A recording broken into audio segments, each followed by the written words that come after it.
देखिए सीटेट को पास करना आसान बहुत ज़्यादा हो जाता है तब जब हमें ये पता चल जाए कि बार बार कौन से प्रश्न रिपीट होते रहते हैं, मतलब किस तरह के प्रश्न हमारे एग्ज़ाम में रिपीट होते रहते हैं। तो दोस्तों आज मैं आपको इन्हीं सब चीज़ों के बारे में बताने वाला हूं और साथ ही साथ मैं आपको ये भी बताने वाला हूं कि कैसे इन प्रश्नों को सॉल्व करना चाहिए। और इतना ही नहीं, आपको ये भी मैं बताने वाला हूं कि कैसे इन प्रश्नों में से 4 विकल्पों में से 3 विकल्पों को कैसे हटाना होता है।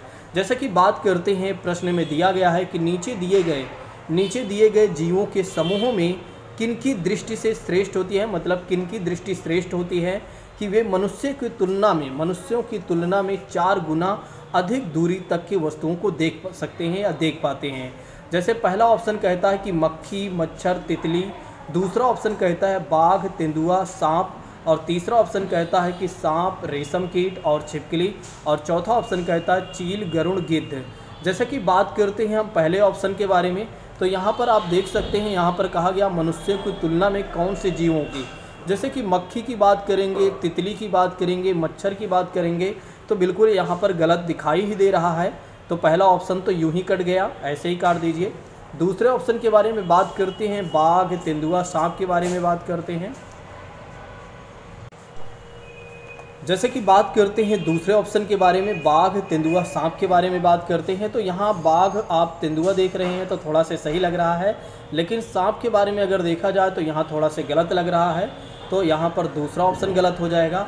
अब बात करते हैं सांप के तीसरे ऑप्शन के बारे में, तो यहाँ पर भी आपको सांप दिख रहा है, यहाँ पर भी आप रेशम कीट देख रहे हैं, इसलिए ऑप्शन नंबर तीसरा भी गलत हो गया।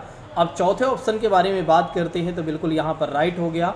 चील, गरुड़, गिद्ध के बारे में बहुत सारे छात्रों ने पहले ही इसका आंसर दे दिया था, जो कि बिल्कुल सही है वे जिन लोगों ने पहले ही इसका आंसर दे दिया था। यहाँ पर आप देख सकते हैं इसका आंसर हो जाएगा डी, सही हो जाएगा, इस बात को ध्यान रखिएगा। चलिए अब बात करते हैं इसी के साथ अगले प्रश्न के बारे में। तो अगला प्रश्न क्या कह रहा है, जवाब दीजिएगा। चलिए जैसे कि देखते हैं, प्रश्न में कहा जा रहा है घटपर्णी पौधा का निष्कर्ष मतलब किससे संबंधित है या कौन सा कथन इसमें सही है घटपर्णी पौधा से रिलेटेड। जैसे कीड़े मकोड़ों को आकर्षित करने के लिए उच्च तारत्व की ध्वनियाँ निकालता है। इन पौधों का मुख छोटी छोटी कन्याओं से ढका होता है, ठीक है। और दूसरा सी ऑप्शन कहता है कि यह भारत में नहीं पाया जाता है। और डी ऑप्शन कहता है कि मेढक कीड़े मकोड़ों और चूहों को चालाकी से फंसाकर खा जाता है। बहुत ही अच्छा प्रश्न है, इसका जवाब जल्दी से दीजिएगा। जैसे कि बात करते हैं इसमें पहले ऑप्शन के बारे में, उच्च तारत्व का मतलब ये हो जाता है कि थोड़ी सी ध्वनि निकालता है ज़्यादा ऊंचाई से, इसलिए पौधे इसके तरफ आकर्षित होते हैं। ऐसा गलत है, क्योंकि ये क्या करता है, एक तरीके से कीड़ों मकोड़ों को मतलब अपने तरफ कैसे आकर्षित करता है, खुशबू के द्वारा, ठीक है। उच्च तारत्व यहाँ पर गलत हो जाएगा। फिर ऑप्शन नंबर दूसरे में बात करते हैं, तो इन पौधे का मुख छोटी मोटी कन्याओं से ढका होता है, तो ये भी गलत है। या भारत में नहीं पाया जाता है, ये भी गलत है, पाया जाता है। अब यहाँ पर अगर देखा जाए तो मेढक कीड़े मकोड़ों तथा चूहों को चालाकी से फंसा कर खा जाता है, इसलिए option number D will be right हो जाएगा, ठीक है। थोड़ा सा सोचिए और उसके बाद आंसर कीजिए। मैं डेफिनेटली कहता हूँ कि आपका आंसर सही हो जाएगा, आपका क्वेश्चन सही हो जाएगा। कुछ लोगों ने इसका आंसर दिया था जो कि सही थे वे लोग। चलिए अब बात करते हैं अगले प्रश्न के बारे में। किस पशु के विषय में नीचे दिए गए विवरण को पढ़िए, उस पशु को पहचानिए। तो इन पशुओं को पहचानना है। जैसे कि बात करते हैं, यहाँ पर क्या कहा गया है, यह भालू जैसे दिखाई देता है परंतु भालू नहीं है। यह दिन के समय लगभग 17 घंटे वृक्षों की शाखाओं से उल्टी लटक कर सोता है। यह जिस वृक्ष पर रहता है उसी की पत्तियाँ खाता है और यह लगभग 40 वर्षों तक जीवित रह सकता है। तो इसका आंसर बिल्कुल आपको फैक्ट पता होगा तभी आप लगा पाएंगे, ठीक है। इसका आंसर तभी आप लगा पाएंगे जब आपको पूरा फैक्ट पता होगा। यानी कि कहने का मतलब ये है कि ऐसे प्रश्नों को सॉल्व करने के लिए थोड़ा सा आपके पास जानकारियाँ होनी चाहिए। जैसे यहाँ ऑप्शन नंबर चौथे से हम चलते हैं, तो पांडा ऐसा होगा नहीं। फिर उसके बाद चिंपैंजी के बारे में बात करते हैं, तो चिंपैंजी भी आपको नहीं लग रहा है, लंगूर तो लगेगा ही नहीं। Option number A will be right दोस्तों, तो पहला आंसर सही हो जाएगा। कुछ लोगों ने इसका आंसर पहला ही सोचा था, जो कि सही सोचा था। अब बात करते हैं इसी के साथ अगले प्रश्न के बारे में। तो अगला प्रश्न कह रहा है, निम्नलिखित में से किसकी सुनने की शक्ति इतनी क्षीण होती है कि वायु के पत्तों से हिलने की ध्वनि को भी सुन सकता है। वाह, क्या एक तरीके से आप सोचिए कितनी अच्छी विशेषता होगी, कितनी अच्छी विशेषता है कि वायु के पत्तों से हिलने की ध्वनि को भी पहचान लेता है। और घास पर कोई जानवर यदि चल रहा है तो उसकी ध्वनि को भी अंतर कर लेता है। यानी कि कहने का मतलब ये है कि घास पर चलने वाला अगर कोई जंतु है या कोई जानवर है तो उसकी भी आवाज़ कह सकते हैं या उसके अंतर कर लेता है। ठीक है, पहला ऑप्शन कहता है बाघ, दूसरा ऑप्शन कहता है गिद्ध, तीसरा ऑप्शन कहता है रेशम का कीड़ा, चौथा ऑप्शन कहता है कुत्ता। जल्दी से इसका आंसर बता दीजिए। बहुत ही अच्छा आंसर है। बिल्कुल, यहाँ पर कुछ लोगों ने अगर कुत्ते के बारे में सोचा है तो बिल्कुल वे गलत सोच रहे हैं। कुत्ता इतना भी तेज़ नहीं होता है। रेशम के कीड़े से इससे कोई संबंध नहीं है, गिद्ध से भी इसका कोई संबंध नहीं है, क्योंकि गिद्ध यहाँ पर पक्षी की बात की जा रही है। तो गिद्ध हमने बताया है, गिद्ध क्या है, मनुष्य से 4 गुना दूर देख सकते हैं। तो इसकी विशेषता ये है। कहने का मतलब ये है कि ये तीनों यहाँ पर क्या हो गए, गलत हो गए और यहाँ पर पहला ऑप्शन सही हो गया। ठीक है, यहाँ पर पहला ऑप्शन सही हो गया, इस बात को ध्यान रखिएगा। ये देखिए यहाँ पर पहला ऑप्शन सही है। कुछ छात्रों ने इसका आंसर लगाने का प्रयास किया जो कि वे लोग सही भी हैं। अब बात करते हैं इसी के साथ अगले प्रश्न के बारे में। अगला प्रश्न कह रहा है कि निम्नलिखित में से वह कौन सा जानवर है जिसके अग्र दांत हमेशा बढ़ते रहते हैं। आगे के दांत जो होते हैं हमेशा बढ़ते रहते हैं।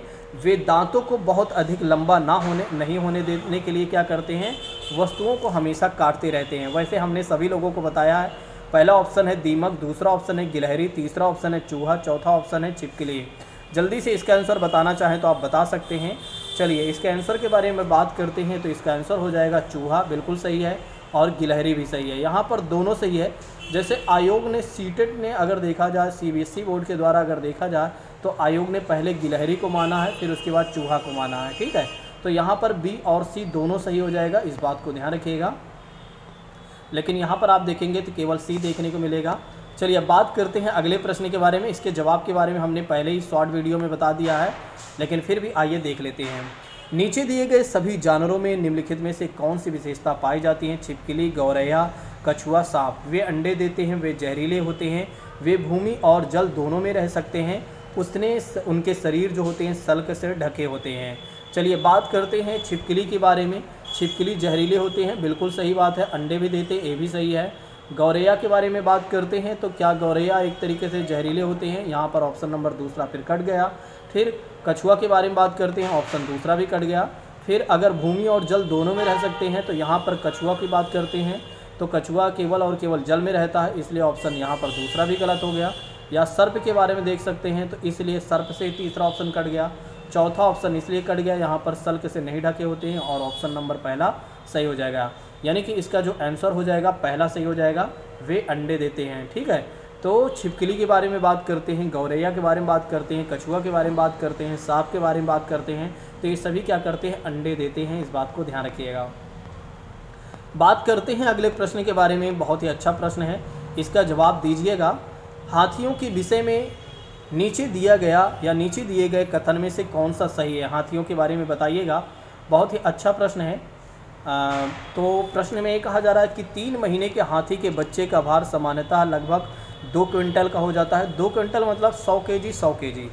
एक वयस्क हाथी एक दिन में लगभग 2 क्विंटल से अधिक पत्ते और झाड़ियाँ खा सकता है। हाथी दिन में 8 से 10 घंटे सोती हैं।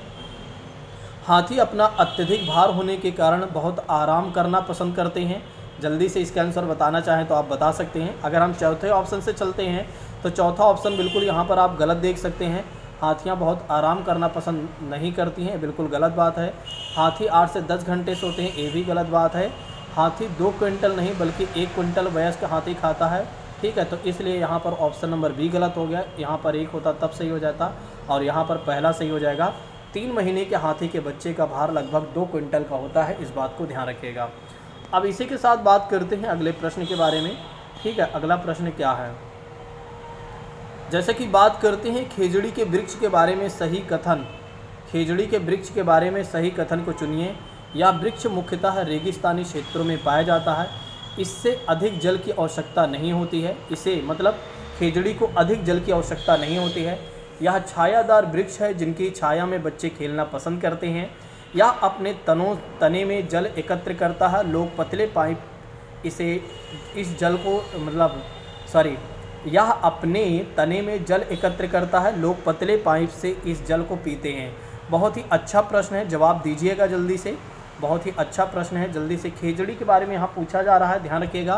क्वेश्चन को समझ लीजिए, कहीं ऐसा तो नहीं है आप कुछ विशेषताएं अलग इसमें लगा रहे हो।